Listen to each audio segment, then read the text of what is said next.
Hi there, I'm Norlina. In today's video, I'm going to talk about the topic supporting your child's adjustment. As adults, I feel that we can adapt and adjust to our environment easily, our new environment easily. There are a lot of things that's going on out there, and we are trying to change our ways and trying to adapt to the new ways, um, such as limiting our activities, limiting our time outdoors, more of staying home, to be more precise. But for children, I feel that it's more of a very big challenge for them because everything not just new to them, but is also probably they're having difficulties in coping with the changes in the environment and also facing difficulties in expressing themselves to us. So I believe as parents, we can and we need to help them to cope, to adjust. There are a lot of uncertainties out there. We are moving towards new practices, doing a lot of new things such as social distancing. We are limiting our time outdoors. We are staying home more often. And we are moving towards the unknown. So there are a lot of places that we can't go, a lot of things that we can't do. So initially, we will feel very frustrated. But I guess for the children, they are frustrated as well. So it's a matter of how we can reach out to them and talk to them so that we can understand how they actually feel, what are their thoughts, and it's an opportunity for them to express themselves to us. We run a lot of children programs, educational empowerment programs in schools.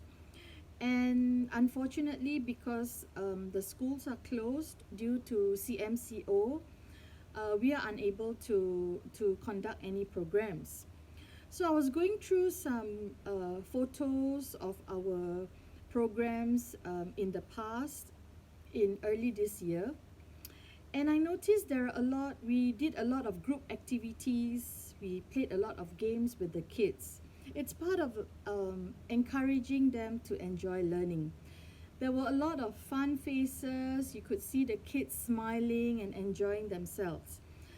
Um, and after that, a few months later, probably sometime in August, September, we were able to run some programs as well in schools, but we had to follow a lot of SOPs. And in terms of social distancing, in terms of restrictions to move, the children can only sit at the tables. They are not allowed to do any group activities. So we realized that um, some kids are actually unhappy. They are frustrated, but there was nothing much we could do. The only thing we could try to help them out was to continue our modules the best way we could and try and encourage them to still enjoy learning but in a different way. So for our children now, some of them have access to online learning, but unfortunately, some of them don't due to lack of access to mobile devices, lack of access to the internet, and so on. But for our kids, it's something very new to them, especially online learning, because they are so used to the traditional way of face to face interaction.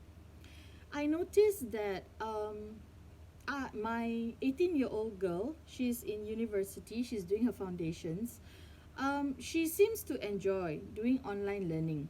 She enjoys doing online learning in her room, in her own space, at her own time, and completing her assignments based on her own pace. So she kind of adapt very well with today's environment, but not so much for my son. My son, he is 12 years old. He's more of an outdoor person. He Before this, he used to enter a lot of soccer tournaments. He loves playing football. So he's more of an outgoing. He loves to go to the parks and play with his friends and so on. So now he's more confined in online learning at home, as well as playing online games with his friends. So there is still some activities of play, but it's more on online and very confined at home.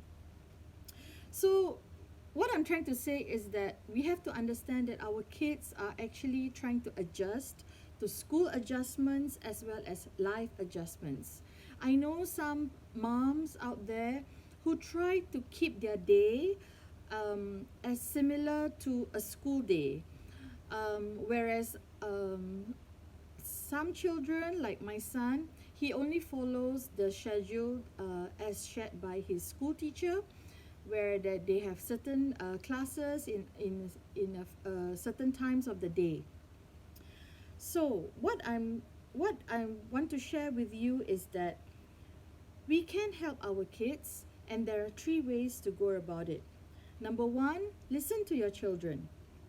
We have to try to relate to their experiences and try to find out how they think, how they feel, so that we can reach out to them and understand what they are going through, whether they are feeling sad or they are having a lot of challenges to adapt. And number two is give them some space and time. I understand how it is like at home, with the whole family trying to do our own thing. And we are so used to them before this, where they go to school, they spend half of the morning in school, and then they come back after school. But now it's like 24 hours we are with them. On one hand, it's good because we kind of like we are with them, we spend quality time with them. But and on another hand is that they need some space and time to do their own thing. So I guess if for children who are teenagers, they are more matured, so they want to just be on their own.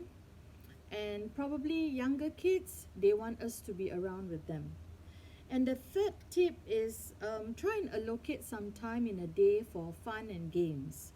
Um, it's nice to just, everyone just hang around together, play some board games, or just chit chat, watch television.